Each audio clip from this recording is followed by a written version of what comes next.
세금계산서를 발급할 수 없는 사업자 계속해서 볼게요. 지금 다시 적었거든요. 쓸 게 많아서 정리를 했어요. 발급이 가능한 업종을 위로 올려놓고요. 지금 이 빨간 선을 기준으로 경계선이 되는 겁니다. 가능, 불가능. 죄송해요. 다시 적어놨어요. 이게 이제 밑으로 계속 적어야 돼가지고.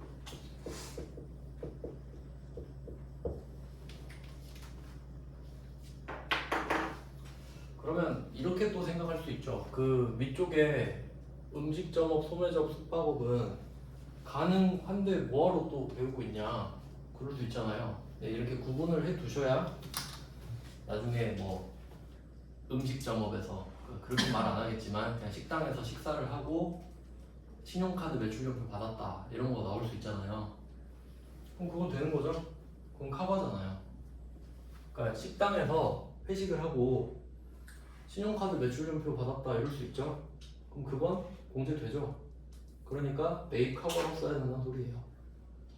근데 이 아래에 있는 애들은 이 사람들한테 받으면 신용카드 매출료표 받을 때 불공인데 일반전표에 쓴다 이거죠. 그 포인트를 아는 겁니다.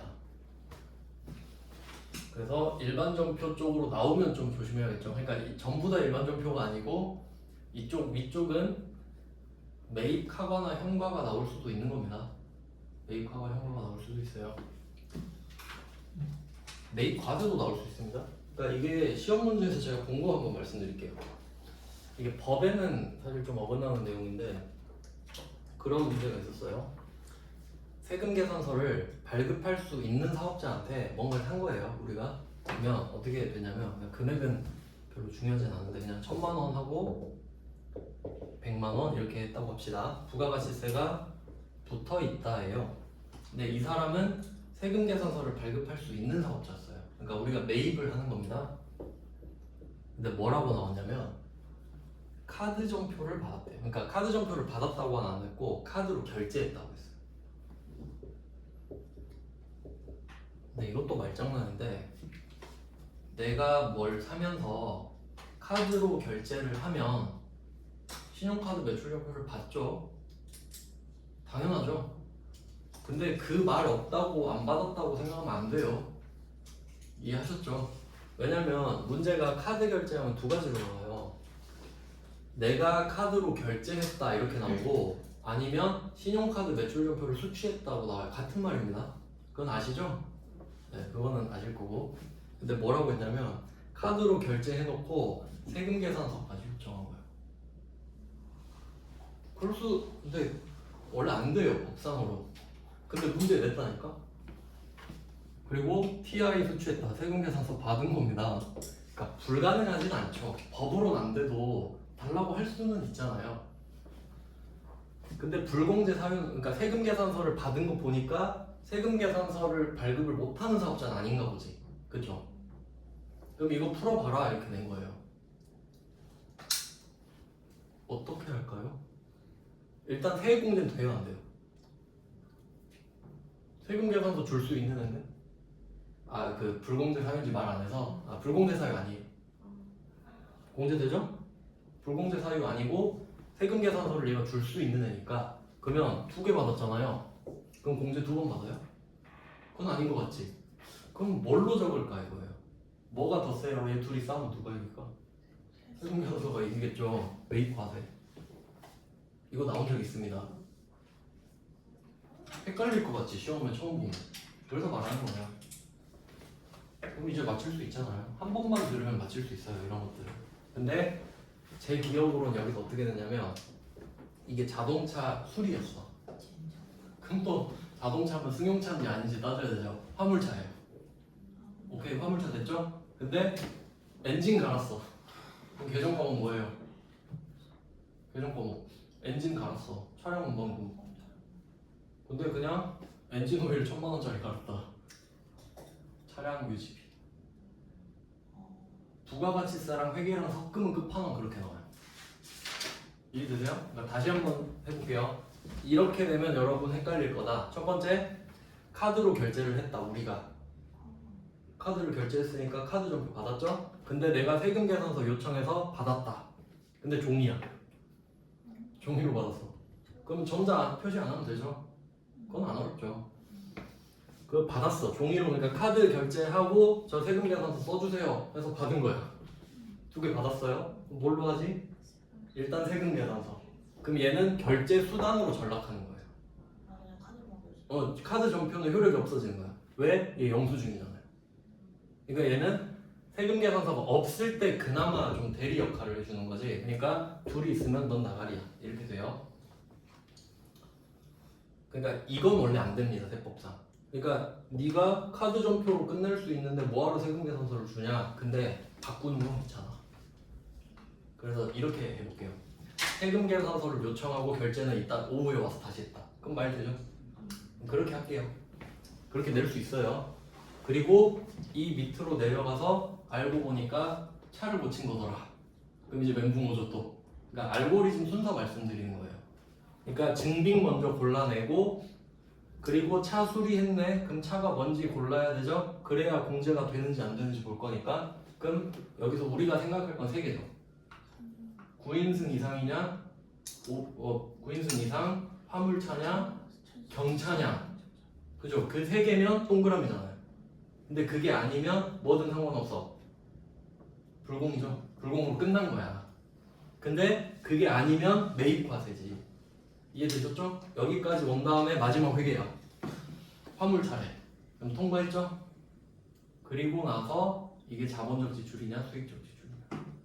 자본적 지출이면 차량 운반구 아니면 차량 유지비. 근데 화물차니까 500번 차량 유지비. 화물차잖아요. 공장 500번, 본사 800번 그렇게까지 나누시지. 그럼 이왕이면 차량 유지비로 내겠다. 그쵸? 그게 끝판왕이잖아요. 그럼 한 문제로 그냥 완전 나가 떨어져 버리는 거냐. 그런 게 나온다고 생각하셔야 되는 거예요. 왜냐면 그런 수준 아니고 뭐 여러분이 원재료를 제품을 수출했다 그런 거 틀립니까? 틀릴 수가 없잖아요. 그런 거는 30초 컷이고. 그래서 이런 문제들을 생각해 보자 라는 겁니다. 그럼 이건 발급이 가능한 업종에서 나오는 거겠죠? 꼭 여기뿐 아니더라도. 다시 적었는데 그 간이과세자 다시 보면은 간이과세자가 되고 안 되고는 직전 연도 매출 1억 400이라 그랬죠. 왜냐면 그건 이미 정해져 있으니까. 그리고 올해 4,800 미만이면 부가세 안 낸다 그랬죠. 그게 가능한 이유가 뭐냐면 올해 다 해보고 4,800 미만이면 그때 안 받아도 되잖아요. 늦지 않거든. 올해 걸로 봐도. 근데 세금 계산서 발급 불가를 결정할 때는 이 4,800이 직전 연도입니다. 내가 오늘 10월 20일에 물건을 파는데 12월 31일까지 매출을 어떻게 알아요? 모르죠? 그러니까 직전 연도. 근데 이렇게까지 안 내요. 아까 말씀드린 대로 세금 계산서를 발급할 수 없는 사업자라고 되지 그냥. 여러분한테 이렇게 내면 안 돼요. 그건 좀 너무 잔인한 거라서 그렇게 순화돼서 나온다까지 알고 계시면 돼요. 얼마나 쉬워요. 그냥 세금 계산서 발급 불가한 사업자다 이렇게 알려주니까. 근데 금액을 말한 적도 있는 것 같아요. 근데 직전 연도까지는 안 할 거고 4,800까지는 기억해 볼게요 한번. 그래도 이게 의미는 있는 숫자니까. 네, 이렇게 정리하고 운송업 다시 가면은 전세버스는 이유 말씀드렸죠? 뭐 직원들 데려갔겠지. 그 외는 안 돼. 이렇게 한 건데 조금 더 디테일하게 들어가면 여러분이 이런 느낌일 거예요. 원래 수업을 들을 때는 그냥 그런 것도 해요. 그냥 뭐 제가 공부해서 쉽게 하려고 노력하는 편이니까. 근데 혼자 하다 보면 이건 뭐지? 이런 경우가 있어요. 그래서 제가 좀 자세히 설명해 본 거예요.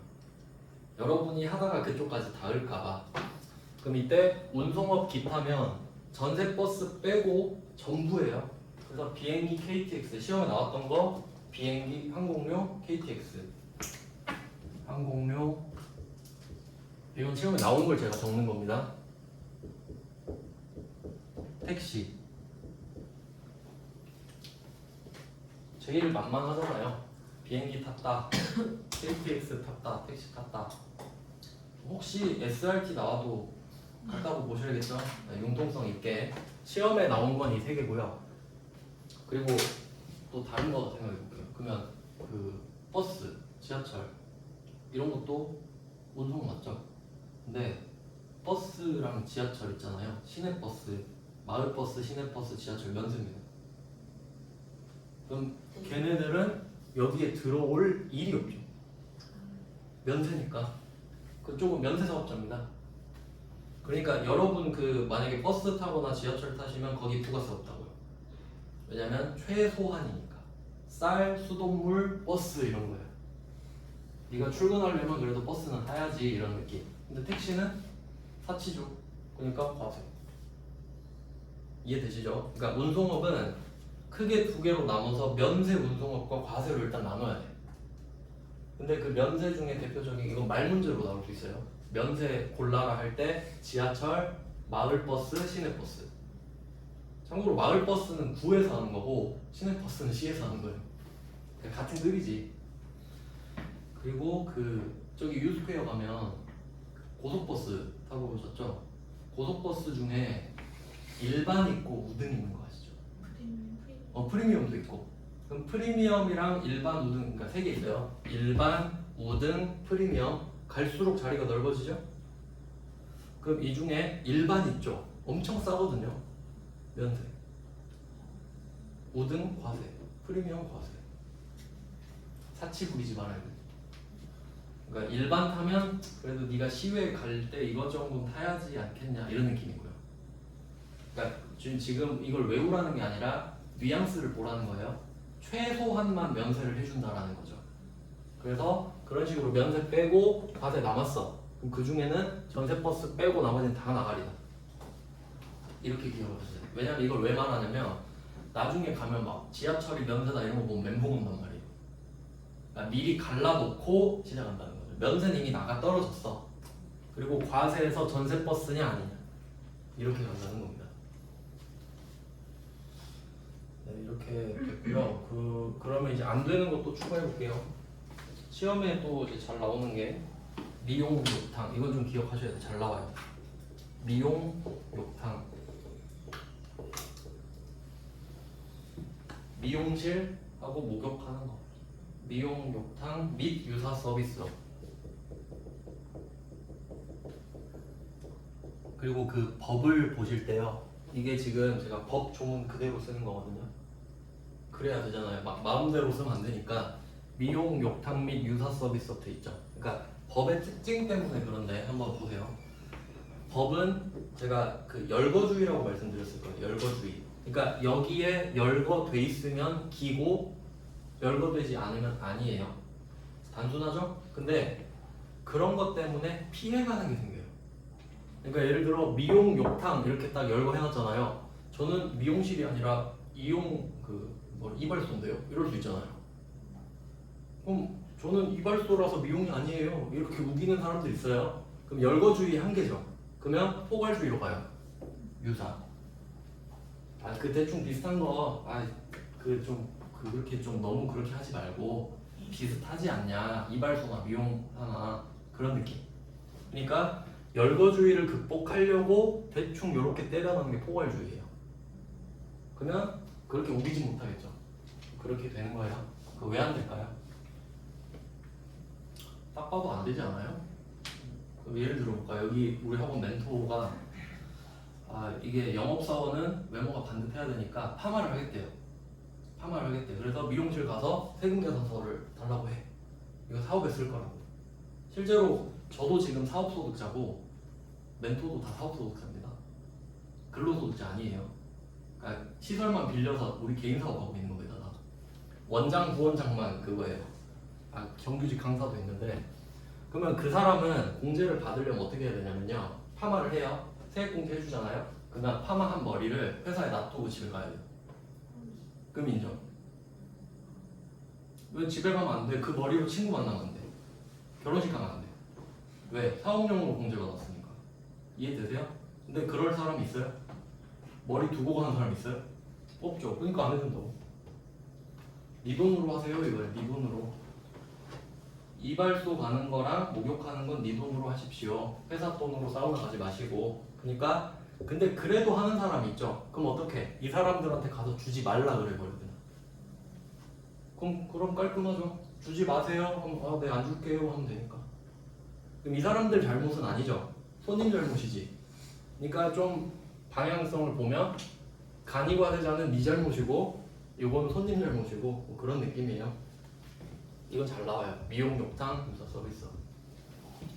이 사람들한테 카드 좀 받았다. 일반 전표.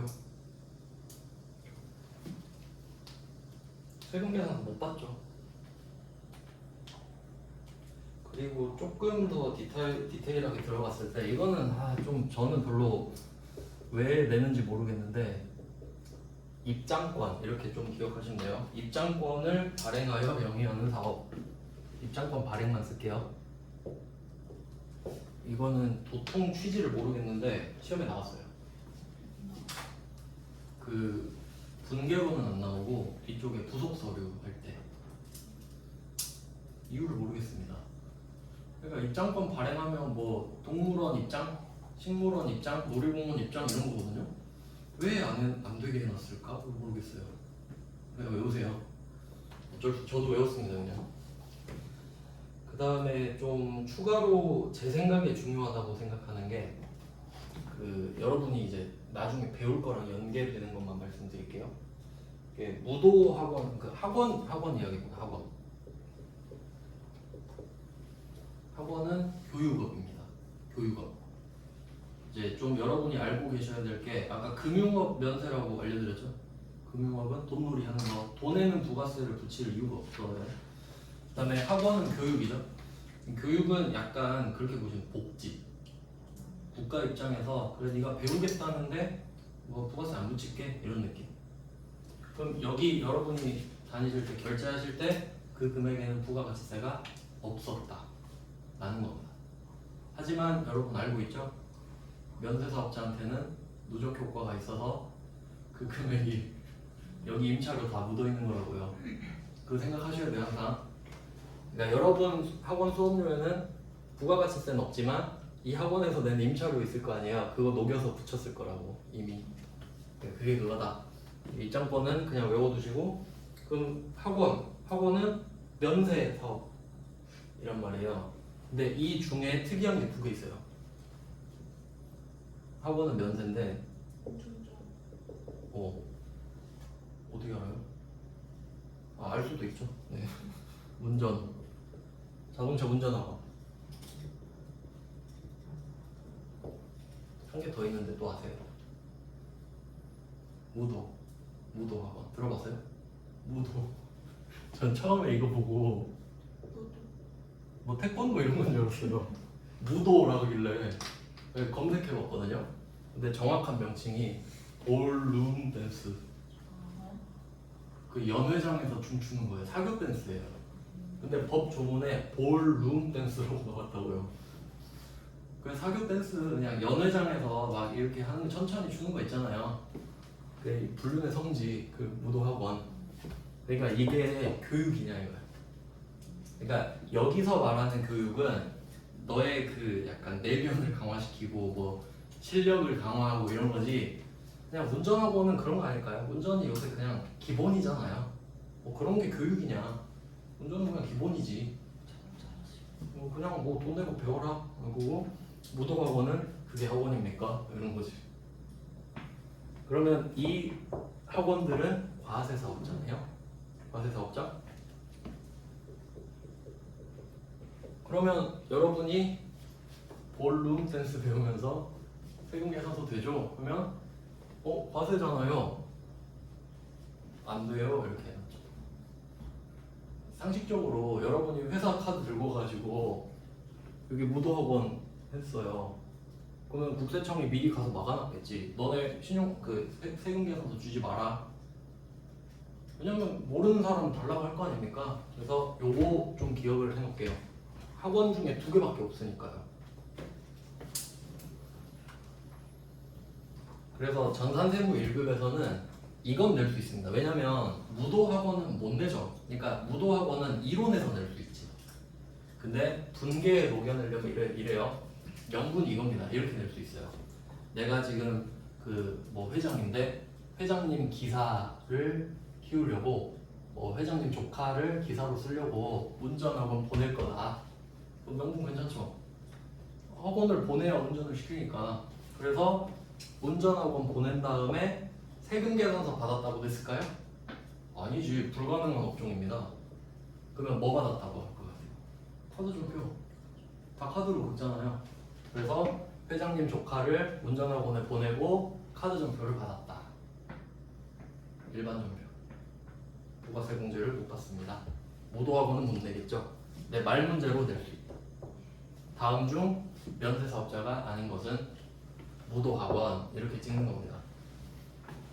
그러니까 분계로 낼 수 있는 문제가 있고 말 문제로 낼 수가 있는 게 있는 거예요. 그래서 운전학원은 있습니다. 시험에 나온 적이 있습니다. 그래서 일반 전표. 근데 이런 게 세무 1급에 나오는 이유가 뭐냐면 그래서 여러분은 좀 안심하셔도 되는 게 여러분은 일반 전표 5문제, 메인 매출 전표 5문제로 아예 구획이 돼 있습니다. 그러니까 이런 문제를 못 내요. 그러니까 이 문제를 일반 전표에 이미 내버린다고. 그럼 일반 전표에서 냈으니까 일반 전표가 답이지. 근데 전산세무 1급은 뭉뚱그려서 내 문제예요. 그냥. 그러니까 일반인지 메인 매출 전표인지 몰라. 네, 그냥 적당히 하세요 이거예요. 그러니까 한 문제에 분계가 2개도 나오고 그러는 거예요. 근데 그게 실무죠. 맞잖아요. 누가 이렇게 알려줘. 그냥 던져놓고 알아서 하라고 그러지. 근데 세무 2급은 구분이 아예 돼 있으니까 어렵게 낼 수가 없다. 그냥 한계긴 해요. 그러니까 좀 한계예요. 따도 잘 못하는 게 그거예요. 그래서 학원은 이렇게 됩니다. 그러면 이 운전학원이랑 모도학원은 장사를 할 때 부가세를 걷겠죠. 그럼 이 사람들은 세액공제를 받을 수 있는 겁니다. 맞죠? 그럼 이 학원은 뭐 비품 같은 거, 컴퓨터 같은 거 살 때 세액공제 돼야 안 돼요? 이 학원. 이 학원은 면세잖아요. 안 되죠? 그럼 그 손해본 거 어디로? 여러분 학원요. 이해되죠? 그러니까 면세라고 좋은 거 아니다. 이게 실무예요. 이 정도까지는 좀 나올 수 있지 않나? 그래서 뭐 그냥 안 중요한 건 한번 말로만 말씀드려볼게요. 요새 핫한 건 뭐냐면 좀 그 원래 시험 문제가 그런 거 있잖아요. 요새 중요한 거. 요새 좀 핫한 거. 그게 제 생각에는 그거예요. 수의사. 동물병원 있죠. 그러니까 동물병원이 근데 요새는 이제 뭐 애완동물이란 말도 안 쓰잖아요. 그러니까 애완동물이 약간 장난감 이런 뜻인데 반려라고 하죠. 반려동물이라 하죠. 그럼 이제 동물의 입지가 높아진 거예요.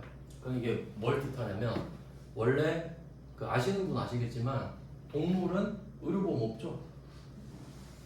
옛날에 그런 거 본 것 같아요. 햄스터 집에서 키우는 햄스터가 팔이 부러졌는데 그 깁스했는데 40만 원 들었다고. 햄스터 팔 깁스하는데 의료보험 안 되니까요. 근데 요새는 웬만한 건 됩니다. 그러니까 강아지랑 고양이 많이 키우잖아요.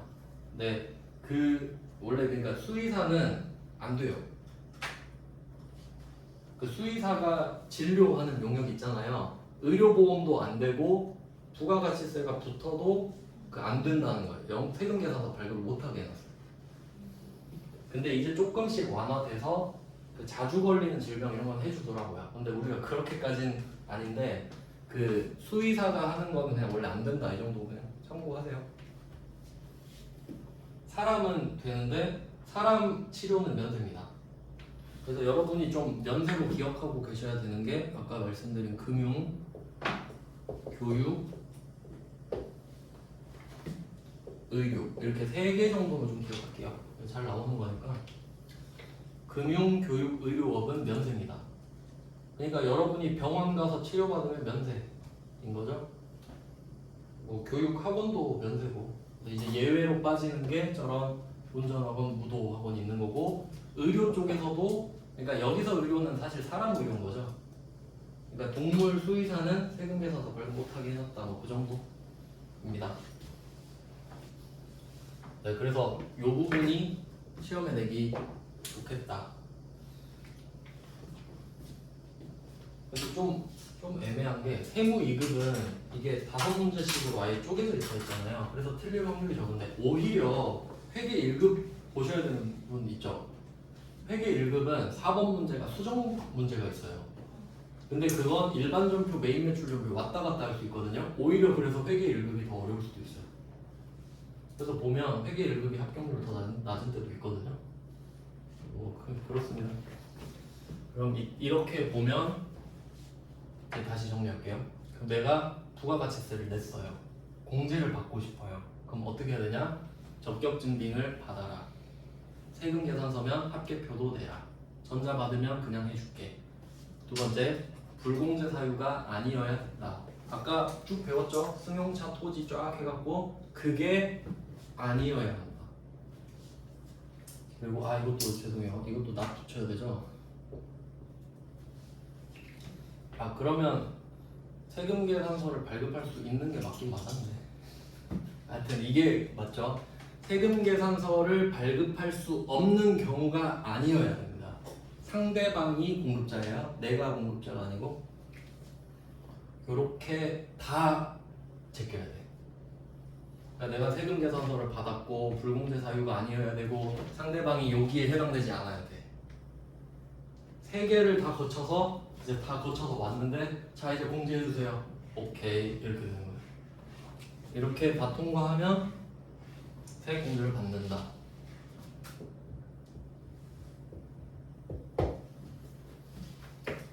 아시겠죠? 그래서 부가가치세는 팔면 그냥 내세요. 사면 이거 체크하시고 공제해 드릴게요. 그럼 이렇게 해서 어쩌다가 받았는데 안 돌려줘도 되는 거 있죠? 그게 수입이 되는 거예요. 국세청 입장에서.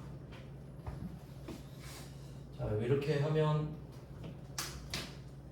매입 쪽을 이제 끝냈고요. 이제 매출 쪽을 볼게요. 오늘은 좀 간단히 소개하고 다음 시간에 해야겠네요.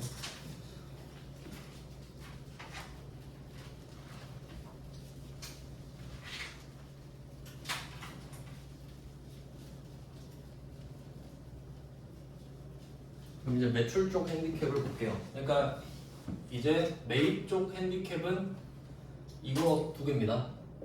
매입세 불공제 사유, 난 이거 싫어, 안 해줄게. 그리고 이것도 싫어. 그러니까 이건 우리한테 직접적 손해를 주는 거고 밑에는 반대쪽 사업자한테 막아버리는 거죠. 이렇게 두 개를 피해가야 공제를 받고요. 이제 매출로 가볼게요. 일단 그 부가가치세를 과세하는 대상을 좀 봐야 됩니다. 그러니까 언제 부가가치세를 부과할 거냐. 과세 대상을 볼게요. 이것도 말 문제로 잘 나옵니다. 과세 대상 되게 간단한데 잘 나와요. 첫 번째, 재화의 공급. 재화의 공급. 사업자가 물건을 만들어 팔거나 떼다 팔면 그 물건값에 부가세를 붙이겠다. 두 번째, 용역의 공급. 이런 건 뭐 그냥 미용실 생각하면 되겠네요. 머리 해주는 게 용역이죠. 용역은 크게 두 가지로 볼게요. 이게 첫 번째가 영무 제공. 방금 말씀드린 미용실 같은 거. 미용실이나 뭐 네일 아트 이런 거 있죠? 이런 것들은 서비스를 제공하는 거죠. 영무를 제공하는 게 첫 번째 용역의 스타일이고요. 두 번째 스타일은 재화를 사용하게 해주는 겁니다. 재화를 사용하게 해주는 거예요. 그러니까 내 물건 쓰게 해줘. 그 렌터카 아니면 건물주. 한번 생각해 보세요. 건물을 내가 팔아요. 건물을 팔면 재화의 공급이죠. 근데 건물을 빌려줘. 그럼 재화의 공급은 아니잖아요. 그럼 그게 뭐냐? 용역의 공급이라 이거지. 쓰게 해주는 건 서비스예요. 그래서 재화를 사용하게 하는 거.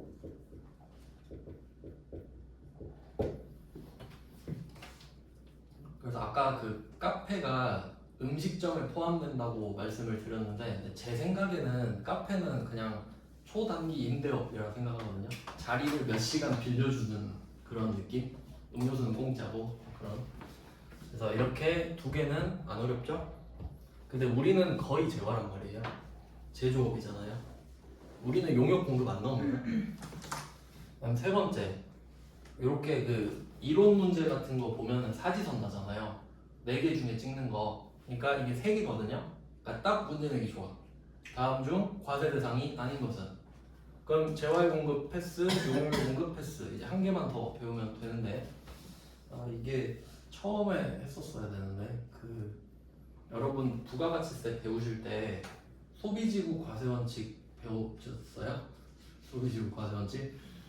그것 때문에 그런데 그걸 하고 하면 되겠다. 오늘은 그냥 목차만 하고. 아무래도 그걸 안 하니까 계속 제가 막히네요.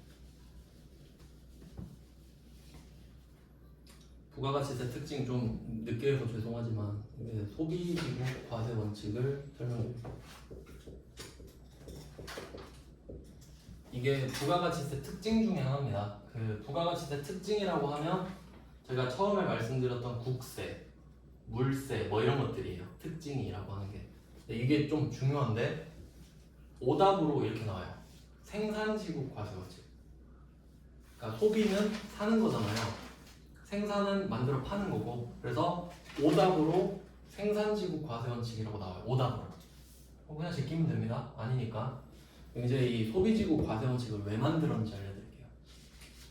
아까 그 말씀드린 거랑 이어지는데 북유럽에 부가가치세 25%인 나라도 있다고 그랬죠. 그러면 그 나라랑 우리나라랑 수입 수출하면 어떻게 될까? 누구 걸로 할래 이거예요. 누구 걸로 한다고? 수입국 정해놓은 거잖아요. 그러니까 이게 국제적인 거니까 중요한 거예요. 이거 엄청 중요한 건데 이걸 안 했네. 왜냐면 여러분 이걸 아셔야 영세율까지 이어져요. 한번 해볼게요. 그럼 이게 왼쪽이 수출국이라고 해보겠습니다. 어느 나라인지 몰라요. 그냥 수출국 A, 수입국 B라고 해볼게요. 그러면 우리가 저기 노르웨이인가? 레고가 그쪽일 거예요. 레고를 수입한다고 할게요. 레고. 그러면 1,000원짜리 레고를 수입을 해요. 근데 이 나라는 부가가치세율이 25%입니다. 근데 우리나라는 10%죠. 자, 이렇게 된 겁니다. 그러면 얘 둘이 쇼부를 보는 겁니다. 야, 누가 부가세 먹을래? 왜냐면 세금에는 불문율이 하나 있는데 이중과세는 안 돼요. 너도 붙이고 나도 붙이면 소비자 호구되잖아요. 그러니까 그건 안 돼. 근데 아까 그 자동차 같은 건 예외고요. 개별 소비세는 엿먹어라 이겁니다. 그건 대놓고 이중과세 하는 거예요. 그럼 이걸 1,000원짜리를 보내. 그러면 얘가 한번 해볼게요. 야, 우리가 한번 먹어볼게 부가세를. 그러면 이 나라에서 부가가치세 250원을 내라 그럴 거예요. 이 사업자한테. 맞죠? 그럼 이 사업자는 이 나라에 250원을 냈죠. 그러면 이 물건을 1,000원에 팔까요? 1,250원이라고 해서 보내겠지. 자기들이 낸 세금은 빼고. 맞죠? 그럼 이 물건이 도착했을 때 얼마입니까? 1,250원이죠? 자, 1,250원으로 도착했어요. 근데 이 물건의 퀄리티가 1,250원짜리인가요? 이 물건의 퀄리티는 1,000원짜리죠. 근데 국내에 오니까 1,000원짜리 물건이 널려있죠. 그럼 우리나라에선 1,000원짜리 물건 얼마에 팔아요? 10%네. 1,100원에 팔죠. 됐죠? 그럼 이거 누가 사요? 안 사죠. 바보가 아닌 이상. 이게 엄청난 경쟁력이 있지 않는 이상은 얘는 바로 나가립니다. 맞죠? 그러면 이 물건을 수입해다 파는 사람이 뭐라고 하겠어요?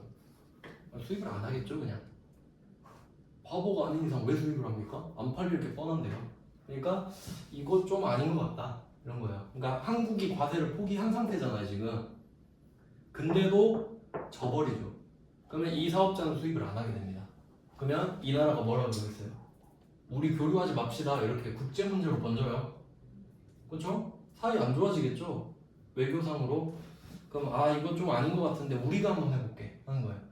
네가 하지 마봐. 네가 하지 마봐. 좀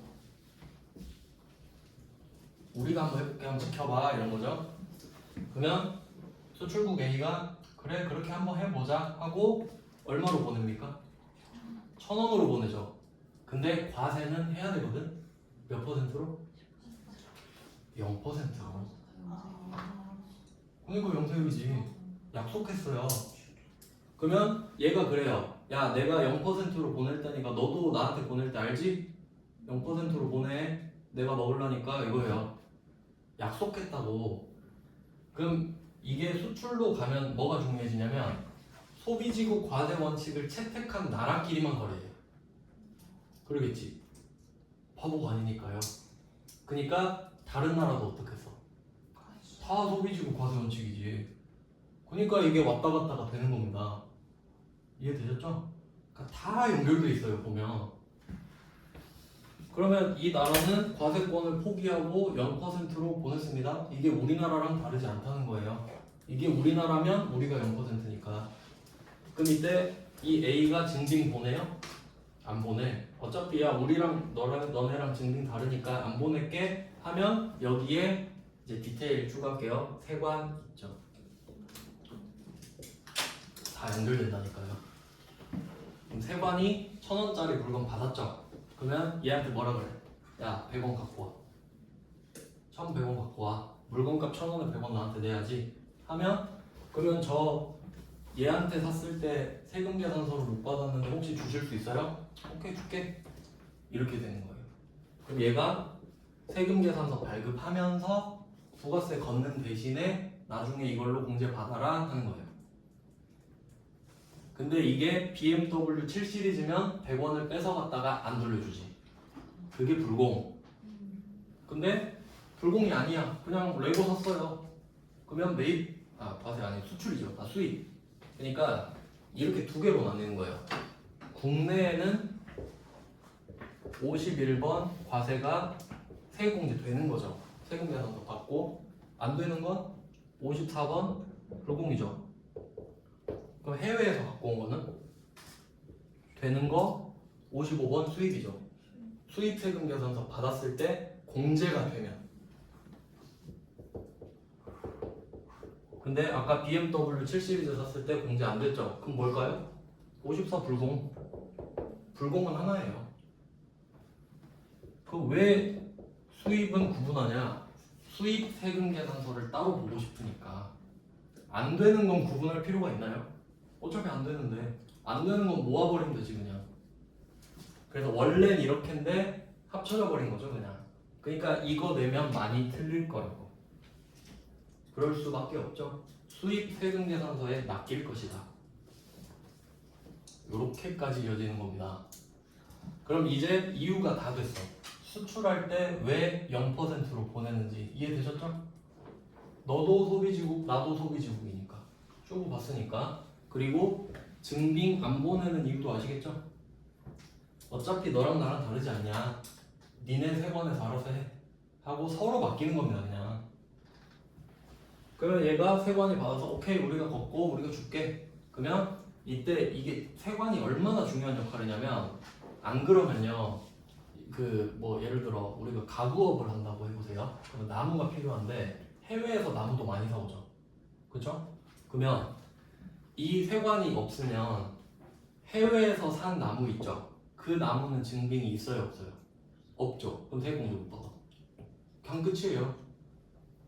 법인세, 소득세까지도 이어지는 겁니다. 그건 비용 처리가 안 돼버리는 겁니다. 물론 되는데 가산세를 내요. 그러니까 세관이 깔끔하게 부가세 딱 받아가지고 1,000원, 100원 기입해서 딱 줘버리는 거예요. 이 수출국 대신에. 그럼 우리는 깔끔한 증빙을 딱 받았죠. 그럼 1,000원 비용 처리 딱 되고 100원은 딱 받는 거예요. 그러니까 세관이 중요한 역할을 하는 겁니다. 근데 불공제면 내가 먹고 뭐 그런 약간 수수료 같은 느낌이네요. 근데 어차피 국세청으로 보내겠죠. 자 이렇게 정리가 되는 거예요. 소비지국 과세 원칙 아시겠죠? 그러니까 이게 성립이 돼야 명세율 적용되는 겁니다. 그리고 원래 그 유형 중에 매입 수입이랑 수출이랑 영세 따로 있는 거 아시죠? 뭐부터 해야 되지? 일단은 이런 구조인데 그럼 결론은 제가 뭘 말하고 싶으냐면 여러분이 해외 직구로 물건을 샀어요. 그럼 여러분은 사업자 아니시죠 지금? 아니라고 치고 그럼 여러분이 부가가치세를 내죠. 이제 그 이유가 재화를 수입했기 때문입니다. 그럼 세 번째 답은 재화의 수입. 이렇게 되는 거예요. 그러면 오답으로 뭐가 나올지 생각해 볼까요? 용역의 수입. 할 수 있으면 한번 해보세요. 뭐 불가능하니까 안 적어놓은 겁니다. 그러니까 그 머리 미용실 가서 하는 거 용역이잖아요. 그 수입 어떻게 해? 뭐 미용사 데려올까요? 그 좀 힘들겠죠. 그러니까 애매하니까 지들이 더 힘드니까 안 해버립니다. 가능하지도 않고. 근데 엄밀히 따지면 있긴 있거든요. 근데 우리가 세법학자는 아니잖아요. 안 된다고 생각하면 돼요. 그냥 있긴 있어요. 근데 네. 그냥 세 개라고 생각을 하시면 돼요.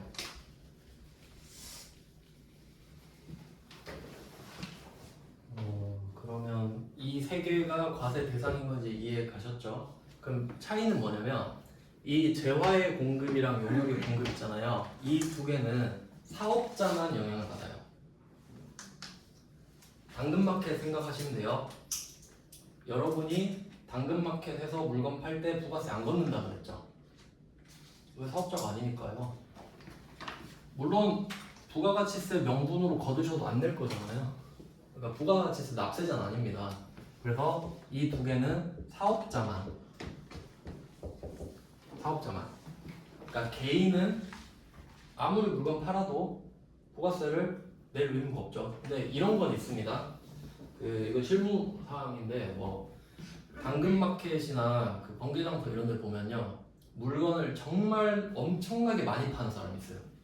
진짜 품목 막 1000개 해놓고 그거 막 일본 뭐 미국에서 직구해서 싸게 사다가 떼다 파는 사람도 있거든요. 그 사람들은 실질이 사업입니다. 그럼 그거 걸립니다. 부가가치세 안 걷으면 나중에 다 추징당해요. 그러니까 그 사업을 시작한 날부터 걸린 날까지 해서 매출액 구한 다음에 거기에 부가세 10% 가져갑니다. 가산세까지. 안 그럼 다 사업자 등록 안 하고 사업하겠죠.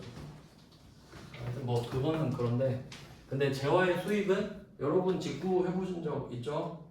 이건 사업자랑 수입하는 자, 개인도 내는 거예요. 개인도. 뭐 우리가 납부하지는 않지만 대신 내주지만 그런 것도 포인트로 낼 수 있어요. 그러니까 사업자랑, 그러니까 여기는 그 수입하는 자라고 돼 있어요. 수입하는 자. 사업자가 아니라 수입하는 자.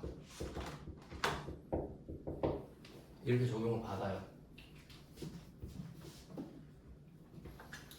자, 이제 과세 대상 한번 보여드렸고, 이제 뭘 말하려고 여기를 온 거냐면 매출 쪽 핸디캡 아까 말씀드렸잖아요. 이 재화의 공급은 두 개로 나눠져요. 그러니까 사실 우린 이것만 보면 되는데 이건 말 문제 때문에 우리는 재화 판다 그랬잖아요. 그럼 여기서 나눠지는 게 실질 공급이랑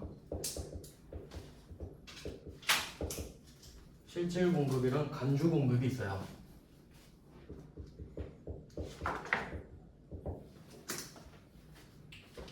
실질 공급, 간주 공급. 그러면 실질 공급은 그냥 누가 봐도 판 거예요. 실질적으로 물건이 왔다 갔다 한 걸 말해요. 그럼 이거는 안 어렵겠죠. 팔면 판 거잖아요. 그럼 이거는 우리가 고민할 필요가 없습니다. 자, 이제 문제는 간주 공급인데, 간주는 의제랑 같은 말이라고 말씀을 드렸고, 이거 설명했었죠? 간주. 네. 간주 의제는 그냥 그거다. 그러니까 이거예요. A로 간주한다. 결론 A입니다. 그러니까 예를 들어서 어떤 형사가 그 범인을 취조하다가 너를 범인으로 간주한다 하면 범인이에요. 이제 필요 없어, 안 바뀝니다. 그래서 간주 공급은 이걸 공급으로 보겠다는 겁니다. 그래서 간주한다, 의제한다, 본다가 같은 말이에요. 공급으로 본다. 그럼 우리는 물건을 팔지 않아도 부가가치세를 내야 된다는 소리예요. 그래서 요거는 이제 다음 시간에 할 건데, 근데 여기서 영세가 이어져서 그냥 한 김에 요걸 빨리 영세까지만 연결해드리고 끝낼게요. 다음번에 또 이거 그리기가 좀 그래가지고 이건 다음 시간에 하고 이거 그린 김에 그 유형 중에 12번 영세랑 13번 수출인가 그렇게 되나요? 15번인가? 하여튼 아시죠? 매출 쪽에 16번이에요 수출. 영세가 12번인가요? 11번인가? 뭐 그냥 빨리 할게요. 이거 아셔야 되잖아요. 12번.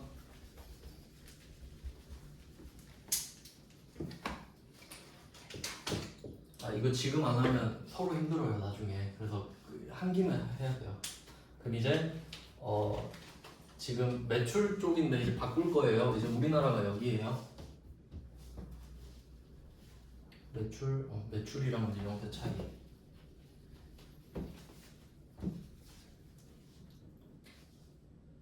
그럼 우리나라가 지금 왼쪽입니다.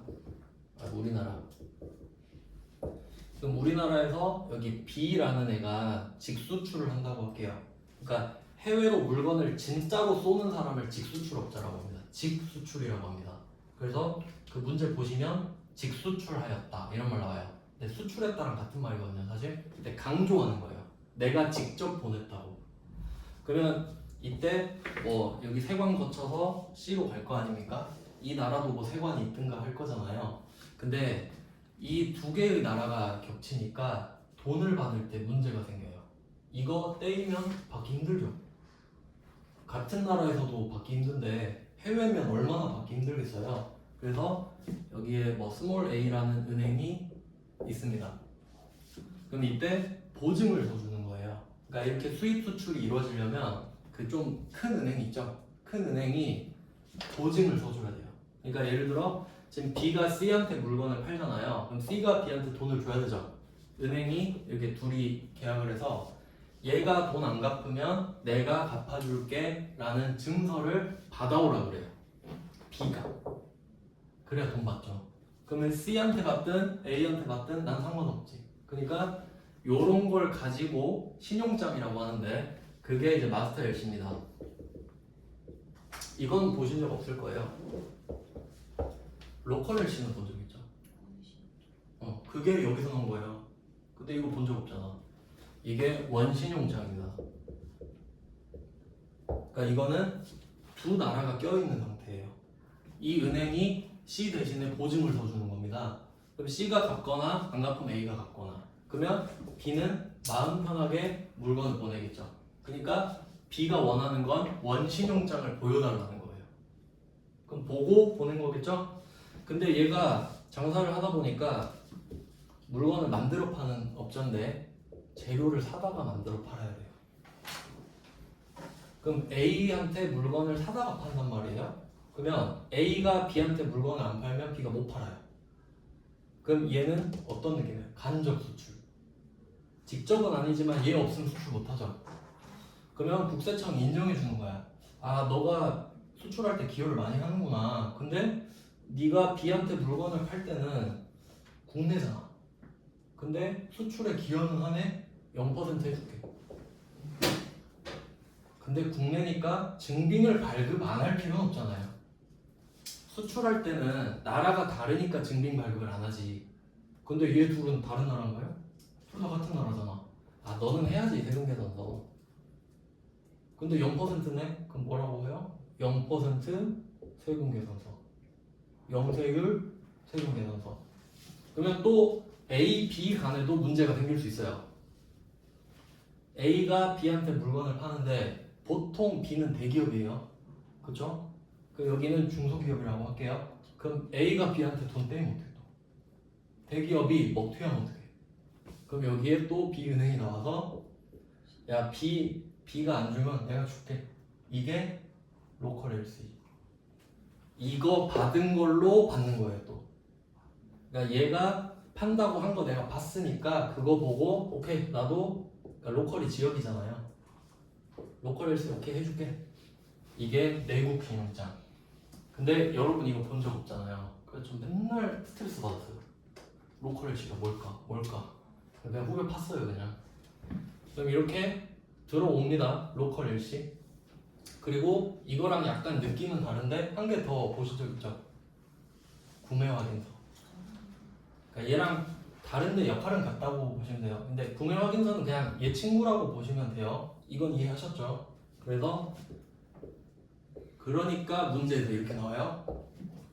나는 B다.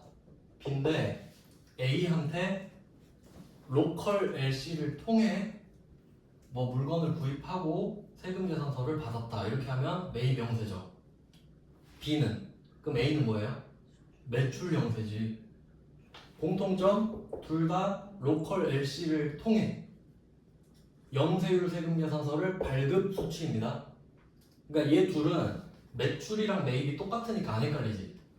맞죠? 줬으면 매출, 받았으면 매입이잖아요. 그러니까 이거 영세끼리는 안 헷갈려요. 근데 이렇게 연결하시면 돼요. 매출 영세예요. A는. B는 매입 영세죠. 매입 영세 하는 애가 뭐 할까? 수출하지. 그러니까 16번 수출 찍는 애들이 그 매입 영세를 한다고요. 이해되셨죠? 그럼 이제 수출과 수입까지만 차이 비교할게요. 그럼 B가 수출을 해요. 직수출했다. 그러면 우리 16번 수출 찍고 끝나죠. 증빙 발급 안 하죠? 0% 끝이죠. 수출은 쉽잖아요. 근데 내가 C로 옮겨가 볼게요. 나는 C예요. C가 B로부터 수입을 했다. 여기서 첫 번째 포인트, 거래처가 B인가요? 아닙니다. 거래처 적는 칸이 있죠. 이것도 많이 틀리시는데 거래처는 증빙을 주고받는 거래처를 쓰는 거예요. 이거 진짜 많이 틀립니다. 수입 나오면. 그러니까 B한테서 수입했다 이런 말 하잖아요. 그럼 55번 수입 세금 계산서 적고 거래처를 B라고 적어버린다고. B는 나한테 증빙을 안 줬죠? 누가 줬죠? 세관. 그러니까 수입은 거래처가 세관장 무조건 세관장. 그래서 수입할 때 첫 번째 포인트가 거래처가 세관장인 겁니다. 그리고 뭐 두 번째 세금 계산서랑 역할은 똑같다. 이름만 수입이 붙어 있다.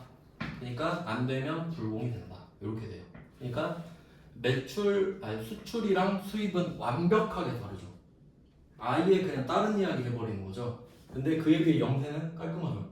똑같은데 매출 매입. 네, 이 그림을 아셔야 매출 영세, 매입 영세, 수출, 수입 이렇게 됩니다. 네, 좀 오버했는데 죄송해요. 네, 오늘은 여기까지 하고 내일은 간주 공급. 내일 다음 주 토요일 죄송해요. 네, 하겠습니다.